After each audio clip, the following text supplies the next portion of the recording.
Bismillahirrahmanirrahim. Assalamualaikum warahmatullahi wabarakatuh. Alhamdulillah, alhamdulillahil alimil khabir. Assalatu wassalamu ala sayyidina Muhammadinil bashir an-nadhir wa ala alihi wa sahbihi a'immatil huda wa masabihil hayat wa ala alihi wa radiyallahu tabaraka wa ta'ala an a'immatil ijtihad minas salafis salih sohban wa tabi'in wa tabi'ihim bi ihsanin ila yaumiddin, amma ba'd.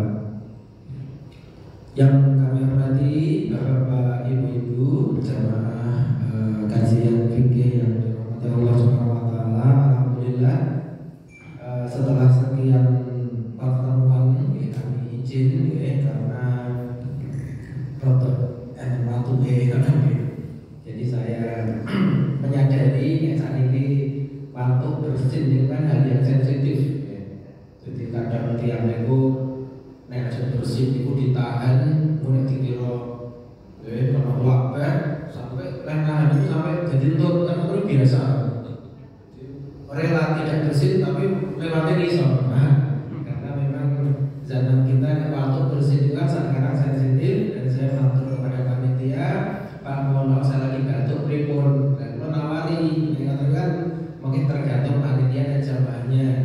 Biasanya yang ini ku pinter-pinter biasanya wedi nek batuk kali bersin, tapi nek wong ini kurang pinter kurang gagas. Kalau ngeten lho Bapak Ibu, Pak saya lagi bersin wah gagas kan lho kurang apa ya wis kan. Tapi nek wedi ngono nggih mendingan tidak kan demi menjaga kebaikan bersama. Jadi semakin pinter itu harus hati-hati. Saya pernah ngisi kajian tafsir keluarga. Barangkali Bapak Ibu juga tahu saya punya zaman dulu ketika saya masih di Solo Madu ada satu keluarga dokter yang minta untuk dikasih kajian tafsir, tetapi beliau yang undang kami habis subuh karena dokter kan sibuk kan. Habis subuh saya datang, beliau pas keluarganya lengkap, suami istri 2 anak, dokter spesialis tulang belakang di ortopedi, namanya dokter Andi, namanya juga tahu hutan mungkin ada yang pernah tahu. Selama saya ngajar di sana di kajian tafsir, saya belum pernah disuguhi teknik manis, itu belum pernah. Teknik tawar terus sampai badan itu perawat gula, apa memang dia ngerti nek gula itu sehat kan lagi. Tapi saya yakin yang kedua opsinya karena beliau orang kesehatan tahu nek banyak gula itu tidak baik. Ini mau pinter kan malu tidak kan minum gula, tapi nek mau rapat ngerti tentang banyak gula mobil nomor ini kita harus tahu diri di daerah mana kita di mana longgar dan di mana barangkali agak kita perketat daerah saya pernah pergi itu daerah Timbal dan kalau masjid jenenge masjid tablet dan berikutnya kalau pernah ngisi pas penjelasan Agustus tahun kemarin kalau nggak salah itu saat masjid itu tak itu semasa itu mau terlalu pakai kok beli alat yang dia supaya ini jadi memang beda-beda dan itu kita harus hormati. Baik, Bapak Ibu, setelah kita memanjatkan syukur kita kepada Allah Subhanahu wa taala, dengan monggo kita membaca hafalan bersama-sama. Alhamdulillahirabbil alamin. Kita masih diberi kesempatan untuk bisa bertemu dan kita berdoa semoga pertemuan ini membawa keberkahan dan kita selalu diberi kesehatan oleh Allah Subhanahu wa taala. Amin. Yang sakit segera diberi kesembuhan. Tadi ada beberapa yang pamit kepada saya, tanpa maaf saya untuk flu semoga kita doakan semoga penyebab perbedaan madhab sudah selesai, tidak perlu kita ulang. Terus kita sampai ke poin yang selanjutnya. Kalau memang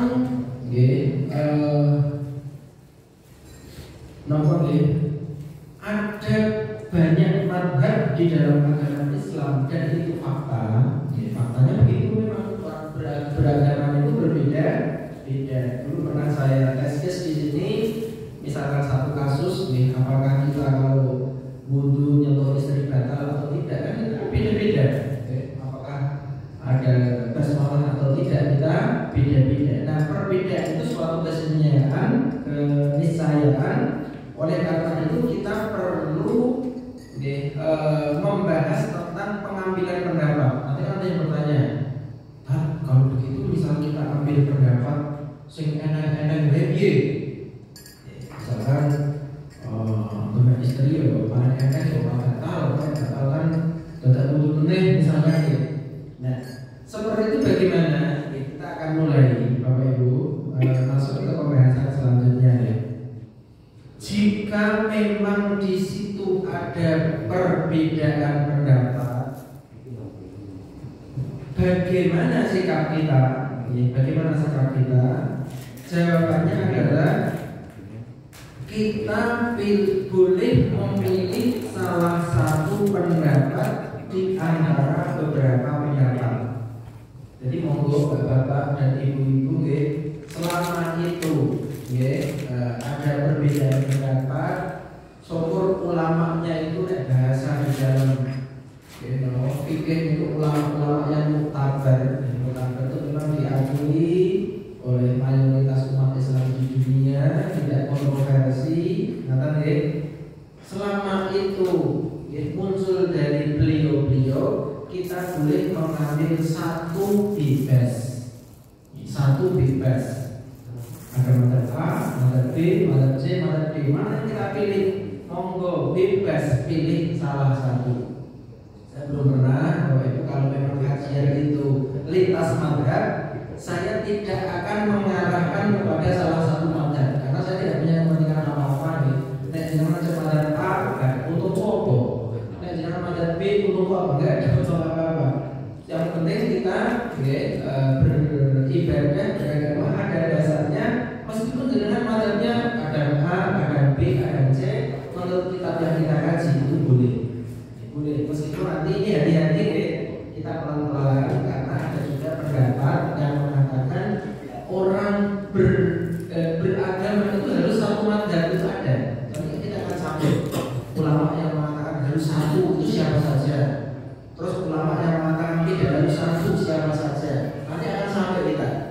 Tapi kita ambil saja pelan-pelan Kita boleh mengambil satu pendapat dari beberapa madzhab yang ada dan itu bebas. Tidak harus ada ikatan harus madzhab A atau B atau C. Nanti kita jelaskan mengapa. Meskipun sekali lagi kita hargai, nanti kalau misalkan ada yang belum pernah mendapatkan kajian tentang perbedaan pendapat, menurut ulama-ulama besar bermadzhab harus satu. Mungkin betul di sini sudah ada menurut Imam Sofa, Imam siapa itu imam-imam paling imam-imam besar itu mengatakan kita harus bermadzhab.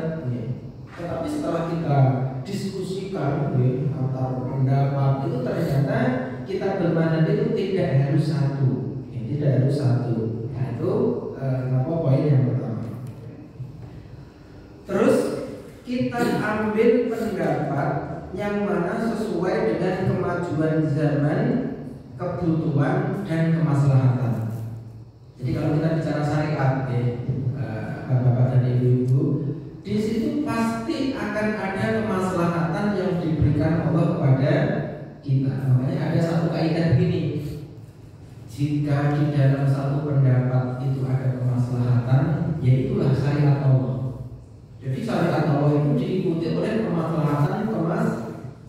Saya jadi ingat bahwa itu ketika saya ikut seminar, waktu itu saya mewakili BMT Google, saya jadi DPS, Dewan Pengawas Syariah. Di BMT itu saya diminta itu untuk ikut pelatihan dari MUI.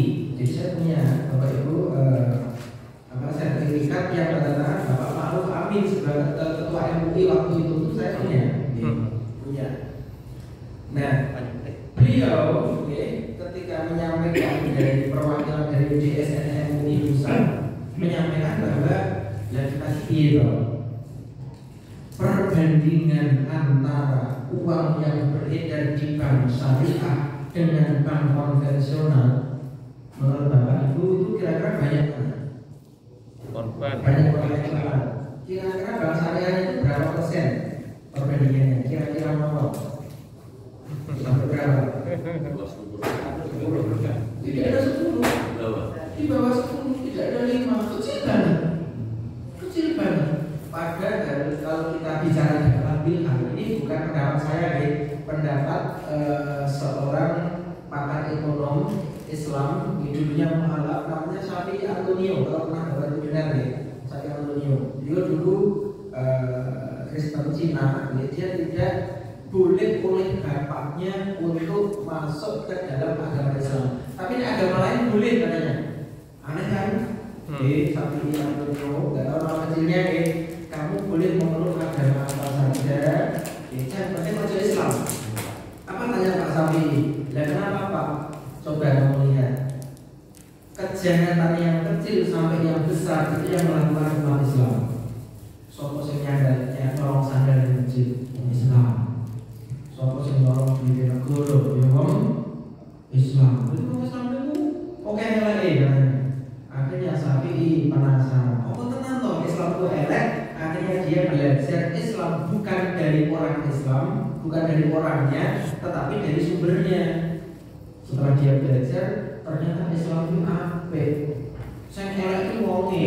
Berarti orang Islam elek itu mencoreng nama baiknya agama. Islam itu ya untuk hindari baik.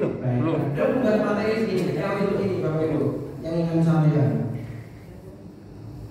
Dakwah Islam tidak akan bisa mengalahkan, tidak bisa jaya jika misal kita dakwah di bidang ekonomi, misalkan ekonomi.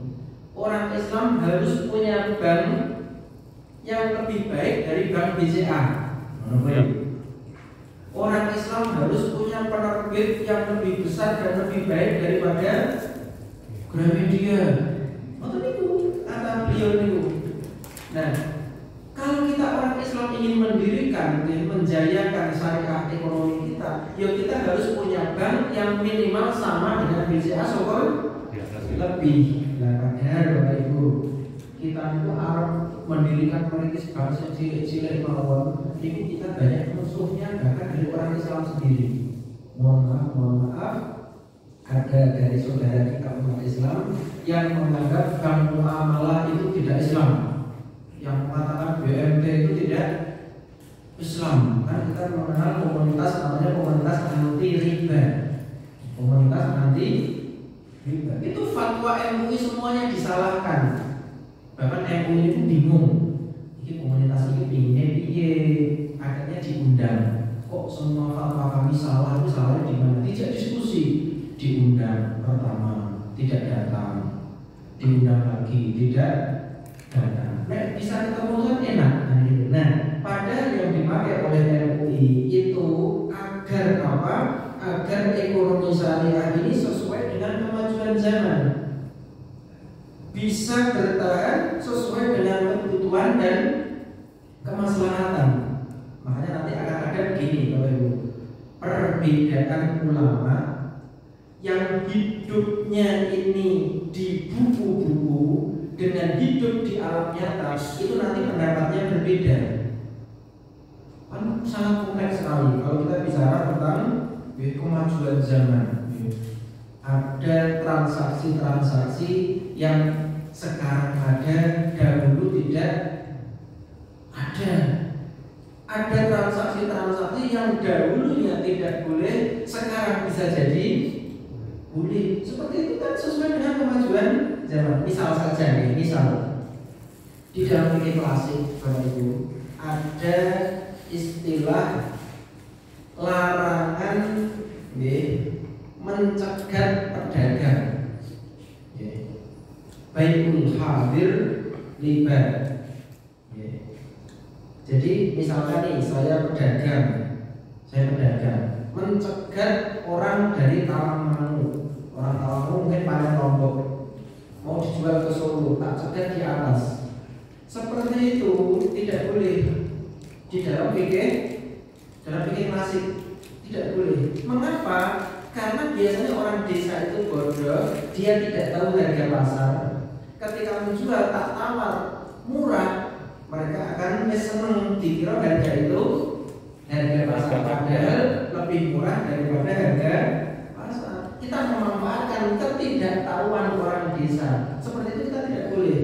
Ya, taruh kiuban kalau nggak salah ya. Kita mencegat korban itu orang yang naik kendaraan membawa barang dagangannya. Mengapa? Alasannya tadi karena penjual itu tidak tahu harga, takutnya dulu kan gitu. Oke, kita bawa ke zaman sekarang. Apakah petani di atas itu tahu harga pasar jalan kita? Tahu dengan HP. Bahkan saya dulu pernah matur WA Group. Punya WA Group, komunitas pedagang cabai. Komunitas kan ada. Kita bisa update di internet. Jadi seperti itu, tidak boleh kaku dengan apa yang ada pada zaman dahulu. Terus contoh lagi yang mudah. Contoh fikih klasik, kita membeli emas dengan kredit itu tidak boleh. Tidak boleh. Karena apa? Karena emas dan perak itu representasi dari uang. Jadi nggak boleh kredit. Kalau kredit itu riba. Terus kita kalau kemudian jenengan menukar uang, rumusnya uang. Niku harus sama, harus kontan. Jadi mendekati Ramadan, hati-hati nek jenengan nukar uang, rumusnya harus sama, harus kontan. Jadi nek sak yuto, hijaunya itu sak yuto. Reviewnya, nilainya, Ustaz. Nilainya. Beda mengenai maksudnya falas valuta asing atau sorof atau money changer itu beda lagi. Dolar dengan rupiah itu sesuai dengan kursnya. Ada harga jual, ada harga beli, oke lah. Tetapi kalau sama-sama rupiah, misalkan ratusan ribu jumlahnya 1 juta, karena jenengan biasanya langsung fitrah, untungnya oke. Naik 100.000 kan eman-eman, itu cuma tek dijualnya 5.000 misalkan. Kalau kita menukar seperti itu, syaratnya juga. Yang pertama harus sama, 1 juta ditukar 1 juta. Yang kedua harus cash. Sak yutone dipecari. Kalau misalkan ditunda nanti 1 jam, nanti 2 jam, penundaan itu namanya riba. Karena riba itu sampai seperti waktu. Menunda saja waktu itu namanya ada kan riba nasiah itu ada nih. Itu namanya riba. Dengan tukar beras sama-sama beras, kok kilonya berbeda, itu riba. Ada kan begini, katakanlah beras itu kan jatuhnya sekilo 10.000 misalkan. Ada jenis beras yang harganya 1 kilonya 20.000. Misalkan rojo lele kan nih, rojo lele jenengan duwe sekilo. Diijonke beras biasa, ini karena pada 20, logikanya itu 2 kilo beras biasa. Nek jenengan langsung dari beras ke beras, itu namanya riba. Riba itu jenisnya banyak, bukan hanya nilai 1 juta, mengalami 1 suku, itu seperti itu. Riba tukar-menukar barang itu bisa masuk ke riba, tapi khusus barang-barang yang ribawi, nek barangnya tidak barang ribawi itu tidak mengapa. Jadi beras, kalau beras kudu sekilo musuh sekilo. Dengan tukar emas dengan emas kudu 10 gram musuh 10 gram. Meskipun ini emas perhiasan, ini emas batangan, kan konsepnya awalnya seperti itu. Nah, zaman dahulu jual beli emas itu nggak boleh kredit karena emas itu representasi dari uang. Karena orang dulu itu mata uangnya itu ya emas dan perak berhubungan. Beda dengan kita, Jadi zaman dulu kan uangnya kan kalau nggak dinar, dirham. Dinar itu adalah logam emas, dirham itu adalah logam perak. Jadi prinsip tenan, jadi sebenarnya duit itu emas tenan, perak tenan. Zaman kita sekarang sudah berubah. Ini ceritanya untuk dulu, nopo kok duit ini dulu prinsip emas dan perak menjadi kertas. Itu ada sejarahnya, tapi tidak perlu kita sampaikan. Intinya karena untuk memudahkan transaksi, akhirnya intinya uang itu bisa ditaruh di satu tempat, Terus orang yang maling itu dapat tanda bukti, kayak kwitansi kalau kita ini nyimpen uang katakanlah 200 gram. Kwitansi itu zaman dahulu bisa untuk naik kapal, bisa untuk beli makan di restoran, bisa untuk booking hotel, bisa untuk transaksi yang lain. Akhirnya lama-lama ini diresmikan menjadi uang. Aslinya begitu, makanya ketika apa? Uang kartal. Uang kartal, kan ada uang kartal, ada uang giral yang pelajaran zaman dulu ya. Jadi aslinya negara mencetak uang itu harusnya punya apa sebenarnya? Cadangan yang dimiliki oleh, tapi saat ini pripun usaha uang lam. Saat ini pripun? Uang lam. Uang lam ya. Sama saya mikir deh. Jadi intinya saja, nek zaman riyen tuku emas dicicil kurang karena emas itu menjadi mata uang. Dengan perkembangannya zaman, kemajuan zaman, sekarang tidak ada lagi negara yang menggunakan mata uang emas maupun meskipun namanya dinar, tetapi kan tetap uang apa tadi kartal ya, mengkartal. Nah seperti itu. Karena zamannya berubah, sekarang MUI ada fatwa beli emas itu boleh dengan kredit. Itu berbeda dengan fikih klasik. Itu lebih serang.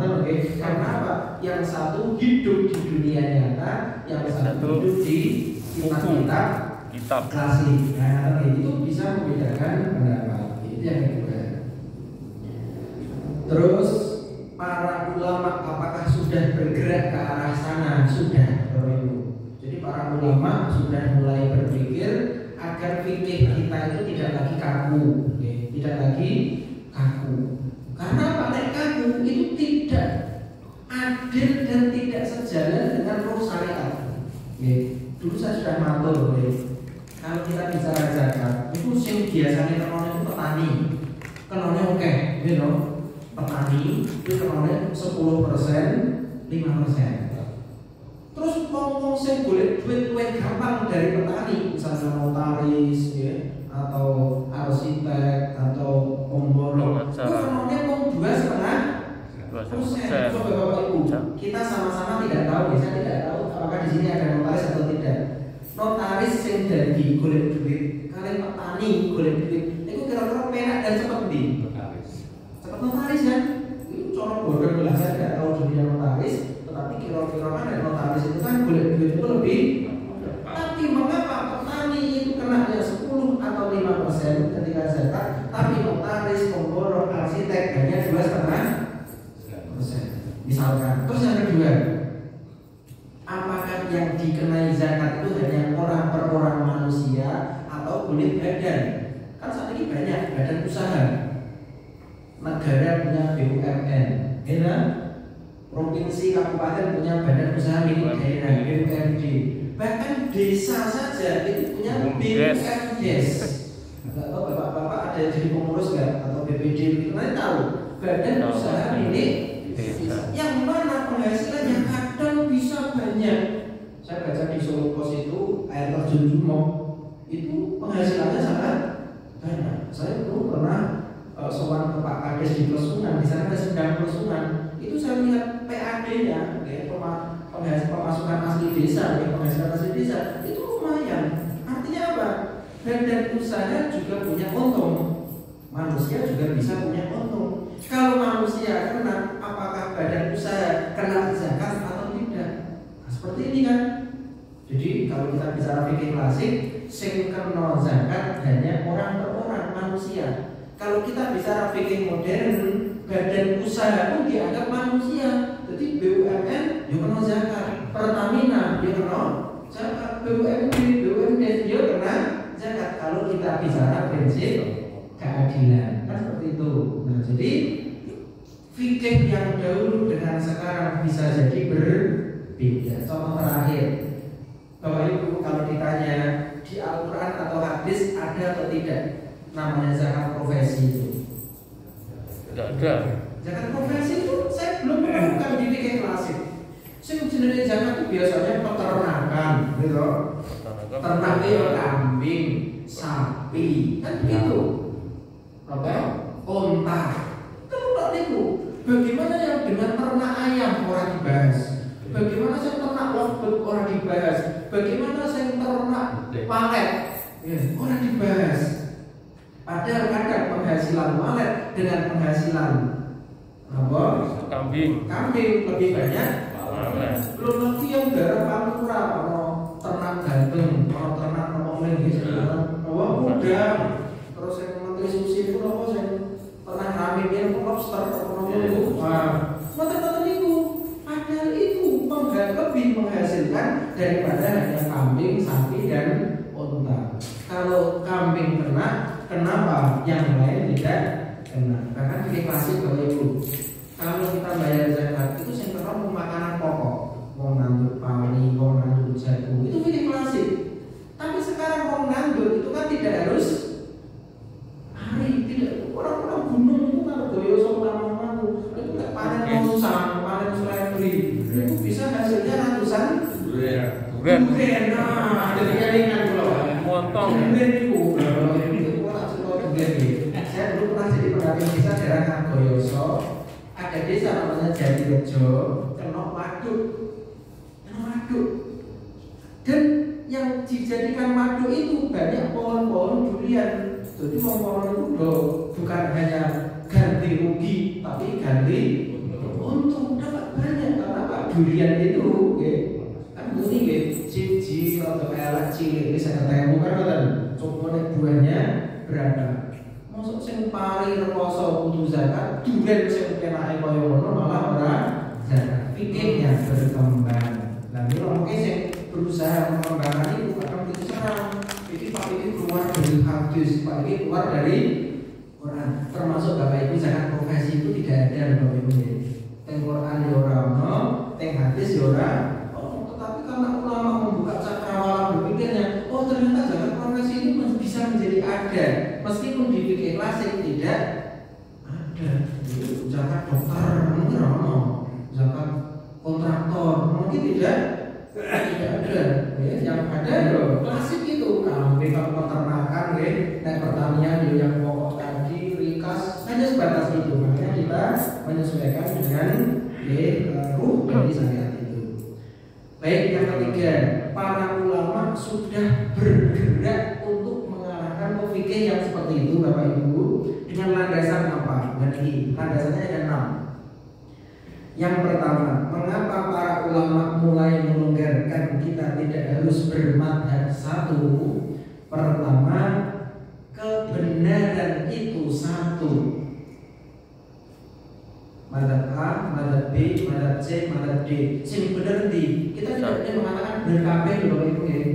Tidak boleh mengatakan benar kabeh. Yang benar itu satu. Hanya saja kita tidak tahu madhab mana yang benar. Oh, Nabi bisa ono, gitu. Nek Nabi ada, Nabi ini ada perbedaan pendapat. Yang benar mana? Oh, yang benar ini enak. Ada Nabi, ada wahyu, langsung linknya ke Jibril atau ke Allah. Kan sekarang sudah tidak ada Nabi, sudah tidak ada wahyu. Kita hanya bisa mengira-ira. Oh, kira-kira sih benar ini, tapi lu mesti. Makanya dari di awal matur, rata-rata ahli fikih itu mengatakan pendapat saya betul, tapi kemungkinan salah, bisa jadi salah. Pendapat imam lain salah, tapi bisa jadi betul, karena mereka tidak tahu yang benar itu yang mana. Bahkan ada juga yang mengatakan idza shahhal hadits bahwa madhabi. Jika hadis itu sahih, maka itulah mazhab saya. Karena apa? Tidak tahu. Dia tahunya jika memang ada hadis yang sahih. Seperti itu ya. Alasan yang pertama, karena kebenaran itu satu, sementara kita tidak tahu pendapat mana yang benar. Bisa jadi ini, bisa jadi ini, bisa jadi ini, bisa jadi ini. Itu alasan yang pertama. Terus yang kedua, Bapak Ibu, menjaga hukum syariah agar tetap abadi itu menjadi akidah setiap muslim. Jadi orang Islam itu harus punya keyakinan itu. Fikih kita itu abadi, berlaku sepanjang zaman dan relevan. Kalau kita sampai mengatakan, oh ini hanya cocok pada zaman dahulu, tapi tidak cocok pada zaman sekarang, itu nanti akidah kita kena, nggak boleh. Jadi yang namanya Islam itu adalah akidah kita syariat harus bisa sejalan terus sampai hari kiamat.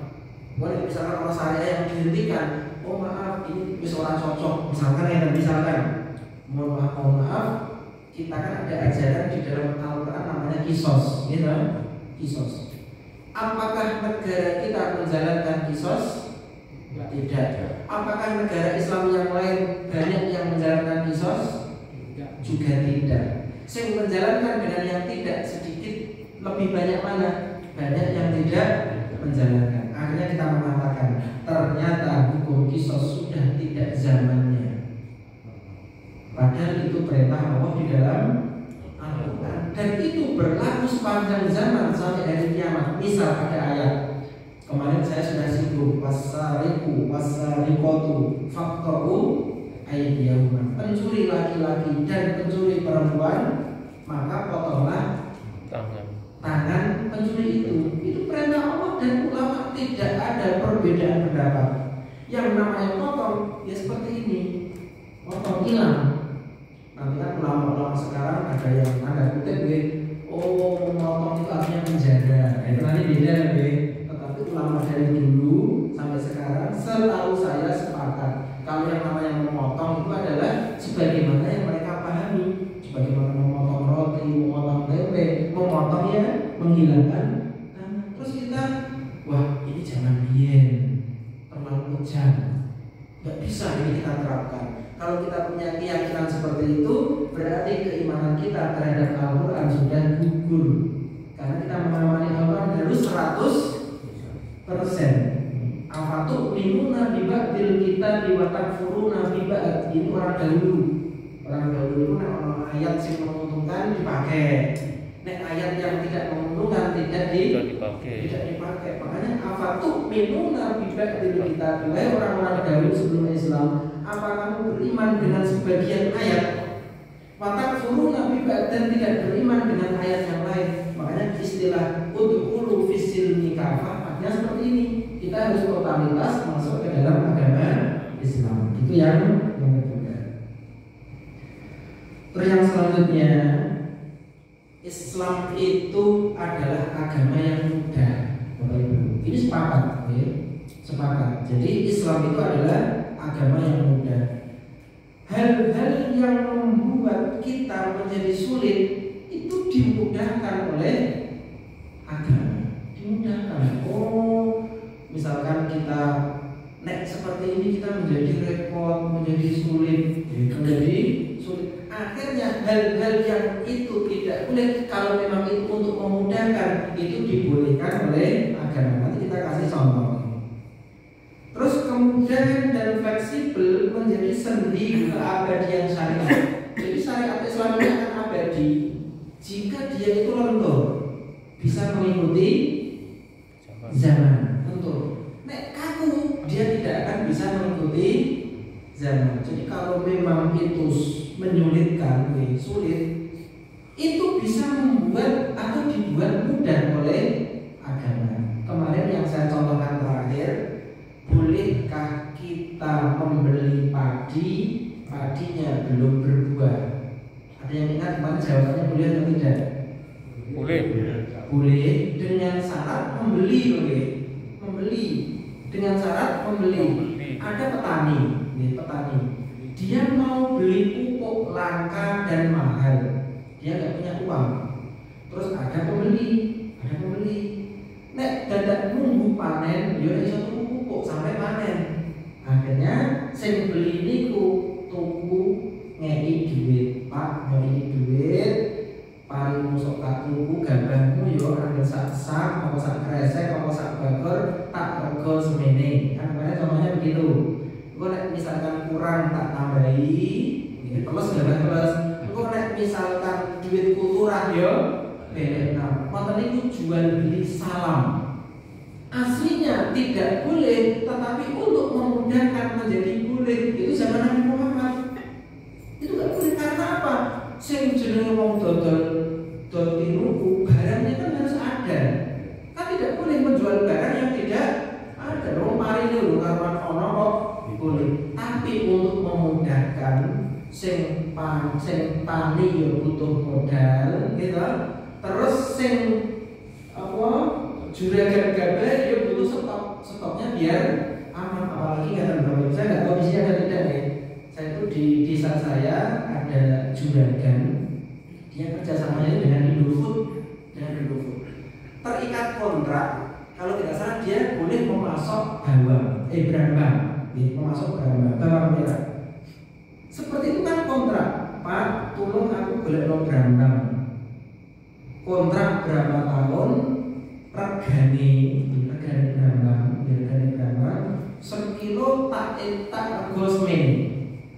Jadi kadang dia bejan-bejan nggih. Misalkan brambang itu sekilo pinten nggih kira-kira nggih. Kalau ora patek pinter selawe kan nggih, selawe. Selawe tenan nggih. Kira-kira. Selawe ngene nggih. Nah, selawe. Sekilo tak tuku selawe. Kadang dia leh kulaan 20 ya dituku selawe. Kadang leh kulaan 20 ya dituku selawe. Sing penting stok ono. Niku nek PT gede ngono perusahaan gede. Sing penting aja ngantek telat wis berarti kamu tidak bisa menjamin ketersediaan stok kan ngoten. Nah, kadang dia butuh stok. Makanya saya pernah ngobrol dengan petani di daerah Kuton Kargoyoso, Girimulyo. Beliau mengatakan begini, Mas, nek zaman biyen aku tak panen dhewe, tak gotong neng pasar mesti dadi duit. Nek saiki halah wong tuku tong curut jere. Teng curut bahkan nembung dipanenke. Nah, karena apa? Karena aku tuh menjaga ketersediaan stok yang menjadi komitmen antara orang itu dengan perusahaan. Jadi mau panen itu sampai moro wong tuku. Wong tuku itu moro dan bagi petani mau memanenkan dibeli ora usah dadak dibawa neng pasar. Nah ini jadi memudahkan, ya. Jadi sing butuh stok barang yo mudah, petaninya yo mudah untuk meneruskan usahanya. Nah itu yang kedua. Terus yang selanjutnya, Bapak Ibu, mempertimbangkan maslahat dan kebutuhan yang terus baru sesuai dengan syariat.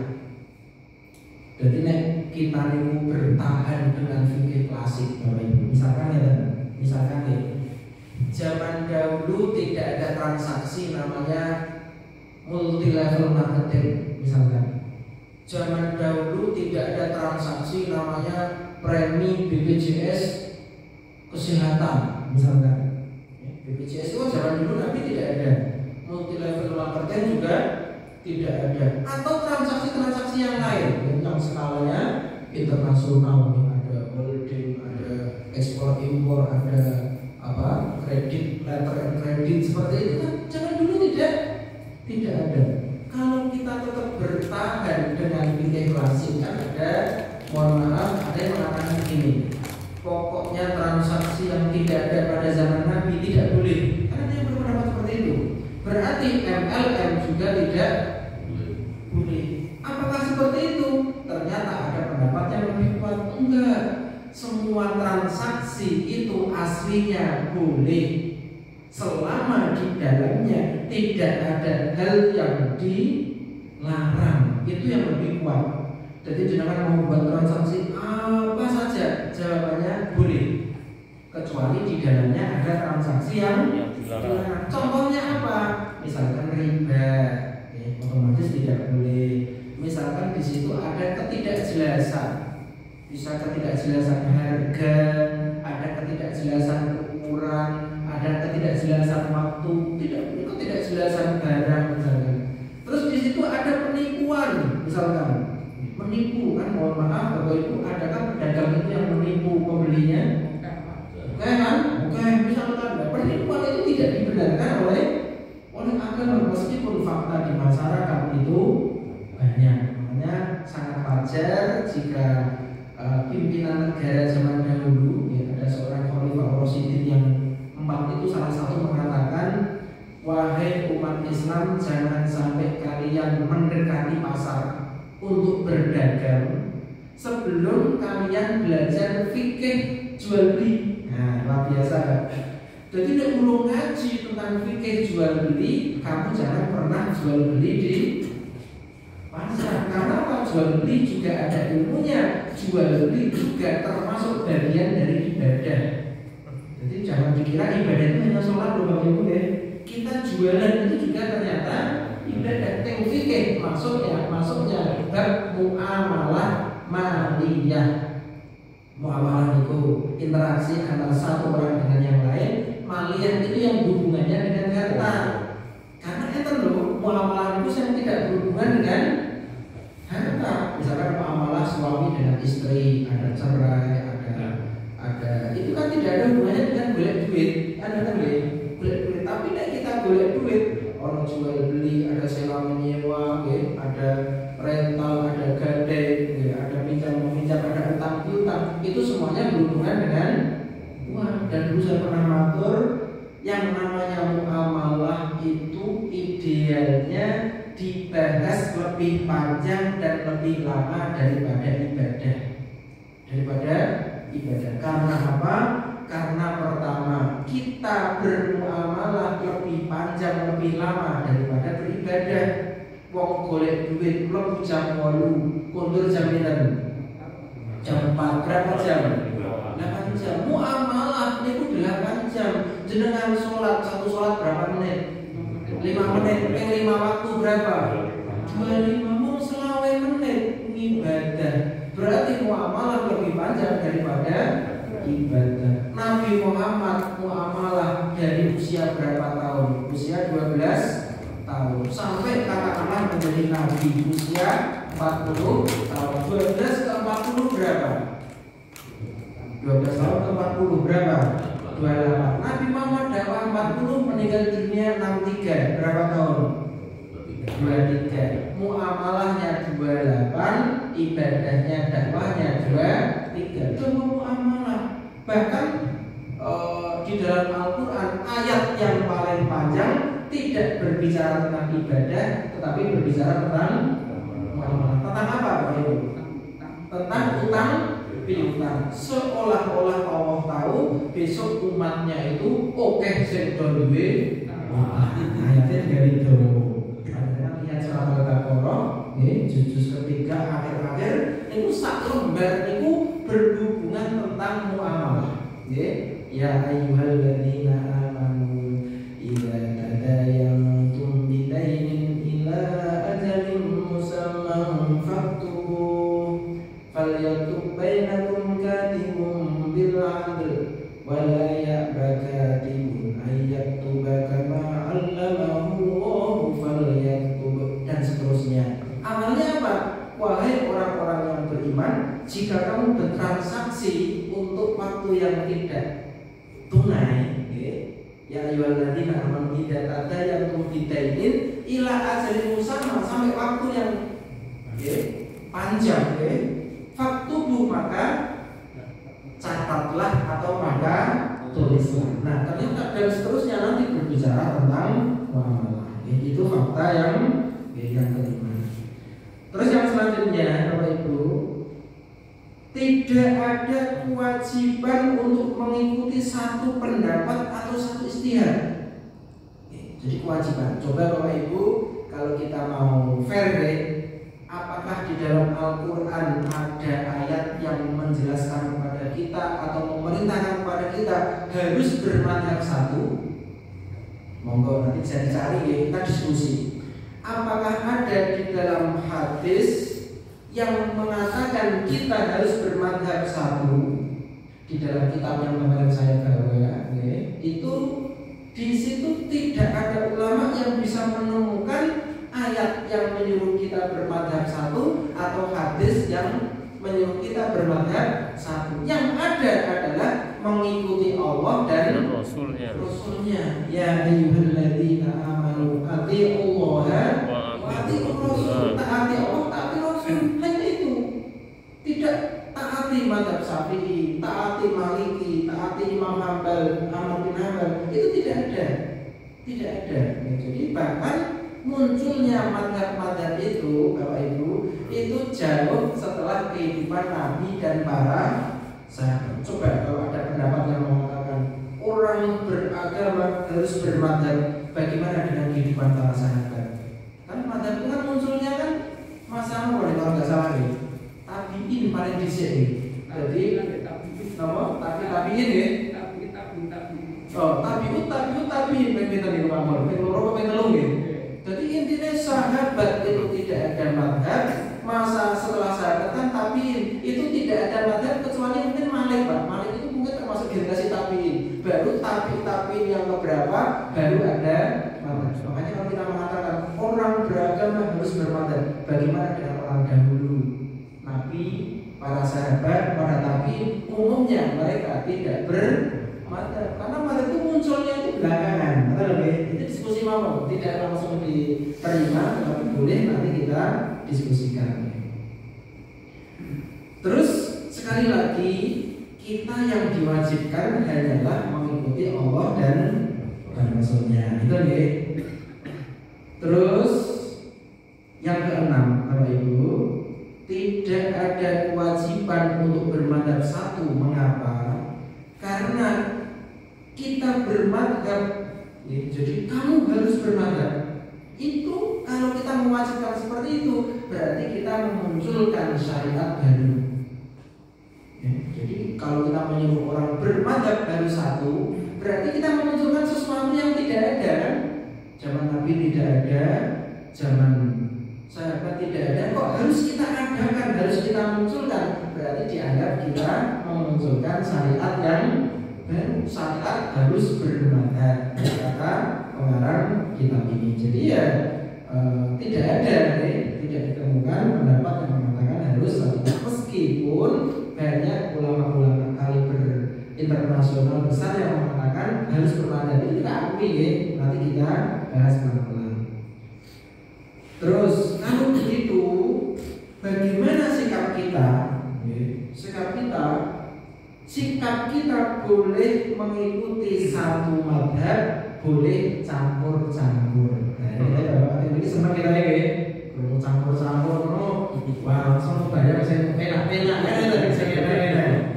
Jadi kesimpulannya dari yang kemarin sampai malam hari ini, jenengan ajeng ikut satu madhab boleh, ajeng campur-campur juga boleh. Mau sing biasa sapi, manut dengan sapi bagus. Tapi sekarang wah aku kok sing gampang beda loh nggih. Sing gampang mungkin enak aturane. Bagaimana pedoman mengambil pendapat yang mudah itu beda. Tapi nek pendapatnya campur-campur, apalagi saya lebih kuat, lebih yakin dengan pendapat ini karena kekuatan dalilnya itu malah lebih bagus. Misalkan kalau nggak salah dulu pernah saya contohkan ya, Bapak Ibu itu kalau misalkan mau baca Al-Quran itu menurut panjenengan harus wudu dulu atau tidak? Wudu. Harus wudu. Ada yang berpendapat tidak? Kan ada kan yang dimaksud layak masuk dalam bukan Quran ini, tetapi Quran yang ada di Lauh Mahfuz. Makanya panjenengan ampun kaget nanti kalau ada pendapat yang mengatakan yang Quran itu tidak harus wudu, tidak harus wudu. Tetapi umumnya di masyarakat kita, nek mau menyentuh Quran harus wudu, apalagi madhabnya madhab Syafi'i kan seperti itu. Nah, pernah ada satu ulama ini kalau tidak salah ulama Saudi ya. Dulu dia berpendapat yang namanya menyentuh Quran itu tidak harus wudu. Itu pendapat dia pertama. Setelah dia membaca banyak, dia menggali pendapat-pendapat ulama, dia merubah pendapatnya. Jadi merubah pendapat itu nggak apa-apa. Dulu pendapat A, sekarang pendapat B itu bukan sesuatu yang aib. Bahkan sekelas Imam Syafi'i saja berada di negara yang berbeda, madhabnya juga berbeda. Kita ingat sejarahnya Imam Syafi'i yang menjadi imamnya seluruh umat Islam mayoritas di Indonesia. Dahulu pernah hidup di Irak. Dia punya pendapat madhab A yang disebut dengan qaul qadim. Dia mengarang punya madhab namanya qaul qadim. Setelah pindah ke Mesir dengan kehidupan yang berbeda, dengan lingkungan yang berbeda, dia punya pendapat baru disebut dengan qaul jadid. Jadi ada qaul qadim pendapat lama, qaul jadid pendapat baru. Itu satu orang. Ulama satu orang itu pendapatnya bisa berbeda. Makanya di awal-awal dulu saya mengatur bahwa perbedaan pendapat bukan hanya antar madhab, tetapi Tapi di dalam satu madhab pun itu berbeda pendapat adalah hal yang biasa. Misalnya di dalam madhab Syafi'i ada tokoh namanya Imam An-Nawawi, ada tokoh namanya Imam Ar-Rafi'i. Apakah Imam Nawawi dan Rafi'i selalu satu pendapat? Ternyata juga tidak. Makanya nanti ada ilmu di dalam madhab Syafi'i, jika antara Imam Rafi'i dan Imam Nawawi berbeda pendapat, yang dipakai mana? Itu ada kaidahnya.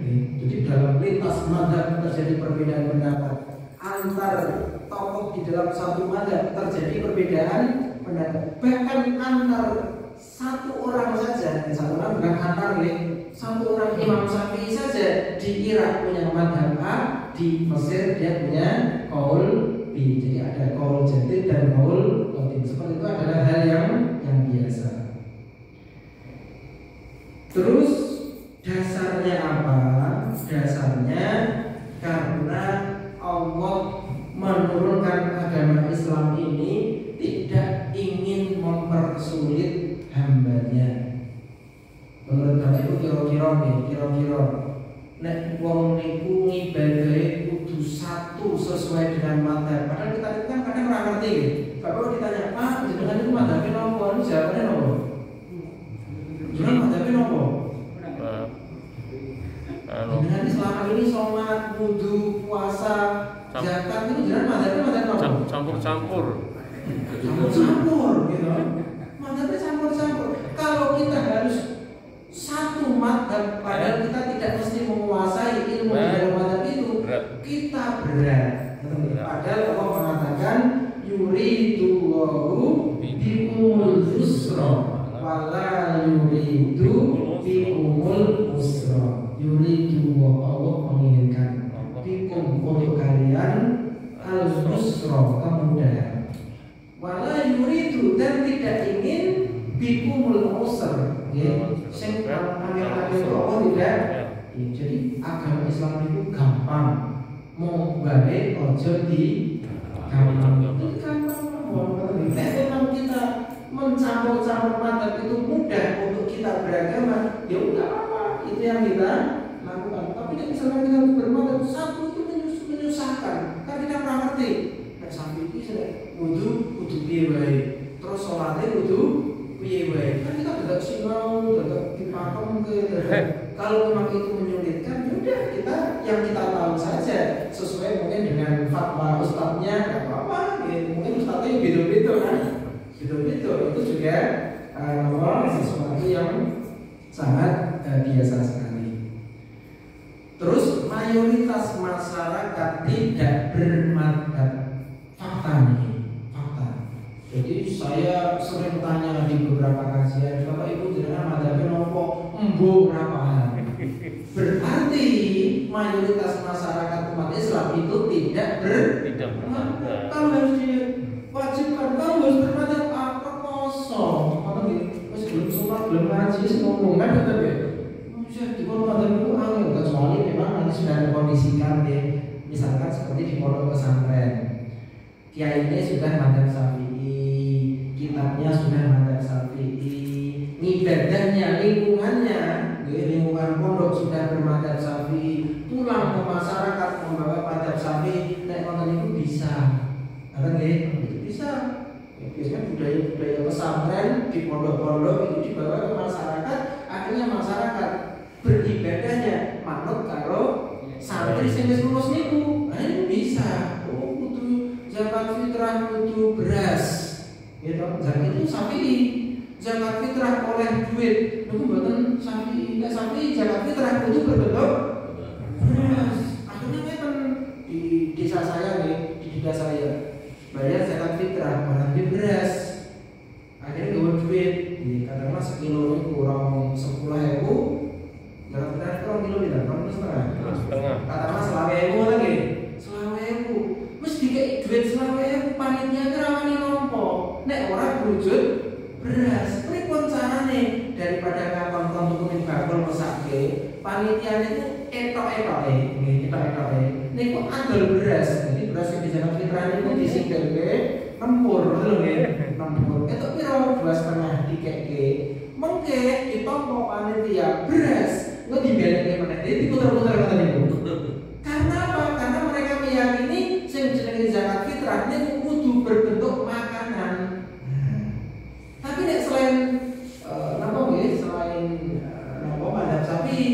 ada yang membolehkan kimah. Kimah itu regone hargane. Jadi nek zakat fitrah itu 2,5 beras, nek duit-duitnya berapa?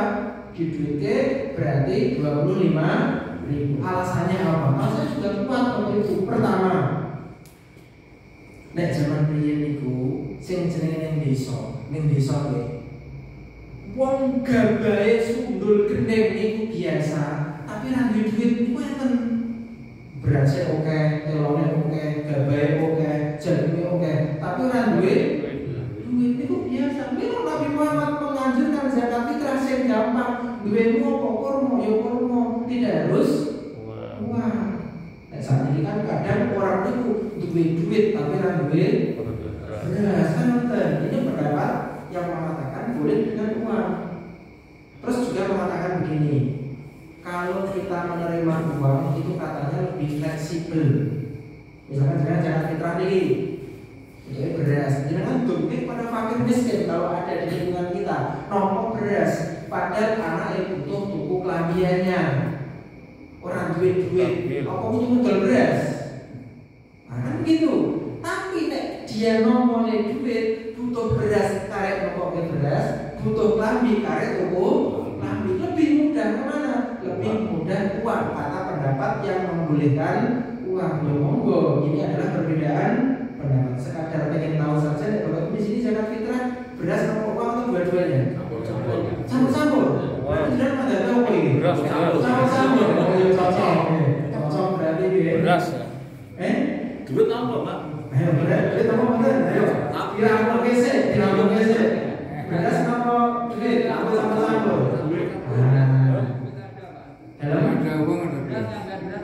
Loh, campur-campur toh, Pak? Kurang ngerti aku. Kurang ngerti ya? Belum pernah jadi batu ya. Kita panitianya berarti panitianya. Campur kan? Campur. Berarti madhab masjid di sini ya madhab campur. Coba deh saya fatwakan harus beras. Geger kan? Atau harus uang. Geger. Ya monggo sing biasa campur ya tetap monggo campur. Itu tidak salah menurut kajian fikih ini kan teman-teman ya. Jadi memang itu sebuah fenomena di masyarakat. Terus madhab masyarakat sesuai dengan madhab muftinya. Itu bahasa mereka mufti. Nek bahasa kita sesuai dengan madhab ustadznya atau kiainya. Ditanya, misalkan saya pernah di perumahan kan baru latihan mengelola zakat fitrah. Karena saya pendatang baru, saya usul ayo kita kelola sendiri karena di kita ada yang miskin. Terus tanya kepada ustadznya, Ustaz, kita untuk mengumpulkan zakat fitrah itu waktu yang pas itu kapan? Beliau menjawab, mengumpulkan zakat fitrah itu sebelum hari raya 2 atau 1 hari. Atau nggih? 2 atau 1 hari. Ini pendapatnya siapa?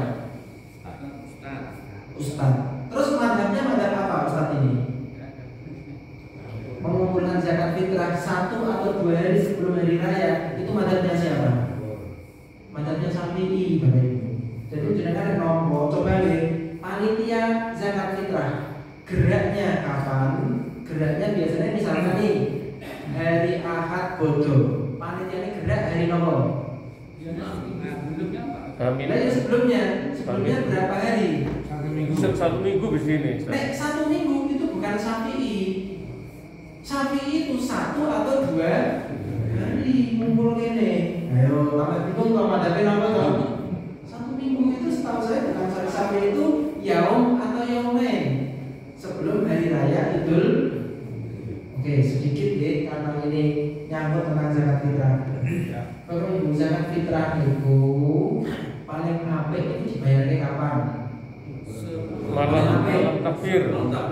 Paling apik itu sebelum sholat Idul Fitri. Paling apik. Jadi jenengan yang masjid nyangking beras boleh orang miskin, tapi gambling kadang ketemu kadang ora. Ngono lho. Gambling. Niku paling apik. Paling apik karena apa? Nah niki. Siapa yang harus bayar zakat fitrah?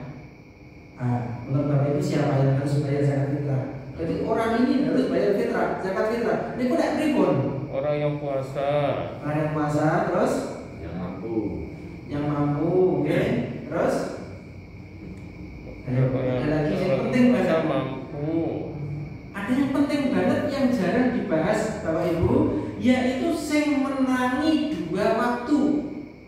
menangi akhir Ramadan kalau menangi awal Syawal. Jadi nek orang menangi dua waktu ini tidak wajib zakat fitrah. Contoh, ada orang hamil, malam rioyo lahir, jenengan protekan mengeluarkan anak-anak, nuduki wajah, nuduki manci, ibu-ibu kaget lahir, cengeng. Pertanyaannya, apakah wajib dizakati fitrah dari bayi yang berlahir? Wajib. Iya, wajib. Harus nggak? Jawabannya tidak wajib. Karena Pak, dia mau menangi satu waktu, yaitu Idul Fitri hanya Syawal saja. Karena dia tidak beda nek lahirnya itu duhur hari terakhir. Hidup sampai Idul Fitri, sampai malamnya itu baru wajib zakat. Dua waktu ya. Dua waktu. Jadi menangi akhir Ramadan, menangi awal Syawal. Contoh lain, kesane gamblang, karena mendekati Idul Fitri. Ada orang tua hidup sampai duhur tanggal terakhir Ramadan. Menjelang asar meninggal dunia. Apakah dia wajib zakat fitrah? Tidak wajib, karena tidak menangi dua waktu. Dia yang menangi menjumpai akhir Ramadan, tetapi tidak menjumpai awal. Ini sederhana, tapi tidak semuanya tahu. Gitu. Artinya ngomong dua di zakati, termasuk waktu afdol itu sebelum sholat, termasuk pengumpulan yaum atau yaumen itu madzhab Syafi'i. Kalau madzhab yang lain boleh, mau seminggu, mau 2 minggu, mau di awal Ramadan, boleh atau tidak? Boleh. Tapi itu bukan Syafi'i, oke? Nah, kan kita semakin lama-lama tahu, oh ternyata betul-betul kita itu beragama campur-campur, tidak hanya baku di madzhab Syafi'i. Oh, mulanya jaminan, pun saja modern ya. Mas ya? Pernah ya? Baik, Bapak Ibu kita tutup. Namun perlu dibuat aturan dalam ini agar tidak rumit dan rancu. Dari ahli ulama memang boleh, kita campur-campur. Tapi ada aturannya loh ya. Kok nek kabeh nyampur itu jadi rumit, jadi rancu. Nah, aturannya seperti apa? Kita bahas di pertemuan yang akan datang. Dan yang terakhir, Bapak Ibu sebagai closing statement, memilih satu pendapat yang mudah itu merupakan satu bentuk ijtihad. Jadi kita berjihad dengan apa? Dengan memilih satu pendapat yang mudah dari banyak pendapat. Mungkin itu, Bapak Ibu mau ada yang disampaikan dengan pertanyaan atau itu saja? Ya. Sama bagaimana dengan pajak ini? Siap. Saya jawab dengan singkat-singkat dulu. Nanti kalau mau dikembangkan di pertemuan yang akan datang ya. Yang pertama, istilah jika sampai nisab diperkenankan zakat, jika belum sampai nisab tidak diperkenankan zakat. Ini mohon maaf saya koreksi. Bahasanya bukan diperkenankan, tetapi diwajibkan. Ngerti ya? Jadi kalau sudah nisab diwajibkan zakat. Kalau belum nisab tidak diwajibkan zakat, meskipun kita boleh mengeluarkan. Seperti anak kecil yang belum balik tidak wajib sholat, tetapi boleh nggak sholat? Boleh. Jadi bahasanya bukan diperkenankan atau tidak, tapi diwajibkan atau tidak, yang pertama. Terus yang kedua, tentang nisab yang dizakati itu sisanya saja atau totalnya? Jawabannya adalah totalnya. Jadi misalkan kita punya uang, anggap saja 85 juta nisabnya, biar mudah ya, 85 gram kita anggap 85. Kita punya 85, bayar zakatnya. Tahun depan kita punya tambah lagi 100, kita bayar zakatnya. 100 itu dari 2,5%, 2,5% dari 100. Uang kita jadi 200, kita bayar 2,5% dari total uang yang kita miliki, bukan hanya sisa dari 85 saja.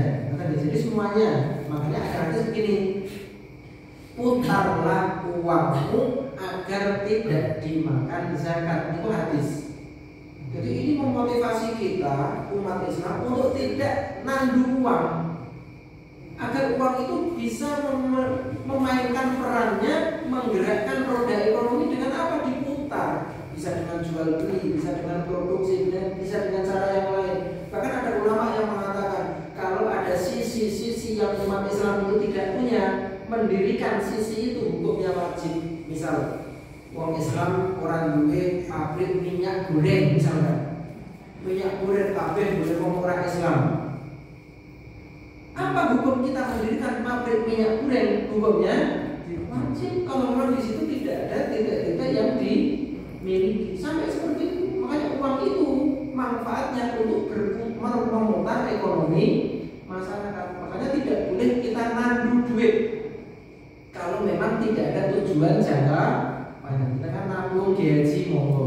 Tapi nek duit nganggur itu dosa. Gak boleh. Uang itu harus Muter. Nek kita tidak bisa mutar, berikan kepada orang yang bisa mutar. Itu bagi hasil. Betul ya? Jawaban yang kedua. Jawaban singkat yang ketiga, hubungan antara zakat dan pajak. Ini pernah dibahas oleh Ketua Ulama Internasional, namanya Dr. Yusuf Al-Qaradawi. Dia S3, ambil doktor. Dia menulis tentang fikih zakat. Fikih zakat. Dia menulis hubungan korelasi antara pajak dan zakat. Pertama, orang Islam wajib membayar zakat dan wajib membayar pajak. Orang Islam kewajibannya ganda. Apakah pajak bisa mengganti zakat? Jawabannya tidak, karena zakat itu ibadah makhluk. Caranya jelas, sing nomor jelas. Karena apa? Zakat dan pajak itu peruntukannya beda. Pajak punya APBN, APBN di macam-macam. Kalau zakat itu kan hanya dari orang Islam untuk orang Islam. Itu pun yang asnaf 8 di surat Al-Baqarah ini, innamas shadaqatu lil fuqara'i wal masakin wal 'amilina 'alaiha wal mu'allafati qulubuhum wa fir riqabi wal gharimina wa fi sabilillah wa bis sabili fardatan minallah. Ya, hanya 8 golongan yang sulit. Bagaimana jika yang menerima bukan 8 golongan? Jawabannya tidak sah.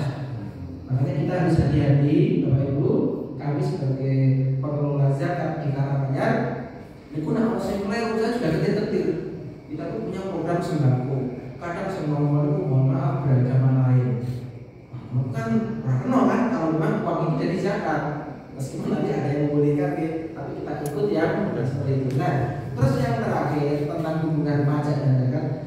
Kalau orang Islam, kewajibannya kepada negara pajak, kepada agama adalah zakat. Kalau orang selain Islam hanya wajib bayar pajak. Adilkah? Karena jawabannya, karena memang tidak bisa pajak itu menggantikan zakat. Akhirnya para legislator itu memang mikir kegundahan orang Islam. Mesake ya orang Islam ya bayarnya dulu. Akhirnya dibuatlah sebuah aturan zakat bisa menjadi pengurang pajak. Jadi jenengan itu pun bayar zakat, minta kepada lembaga yang jenengan setori itu namanya BSZ, bukti setor zakat. Itu payu ketika jenengan bayar pajak, Pak aku bayar zakat, Pak ini buktinya ini. Ya wis ngurangi pajak. Seperti itu Pak. Jadi hubungan antara zakat dan pajak. Saya sebenarnya pengen panjang tapi karena waktu ingin bergantian dengan yang lain yang mau bertanya. Monggo ada lagi. Kita tutup ya dengan pembicaraan bersama-sama.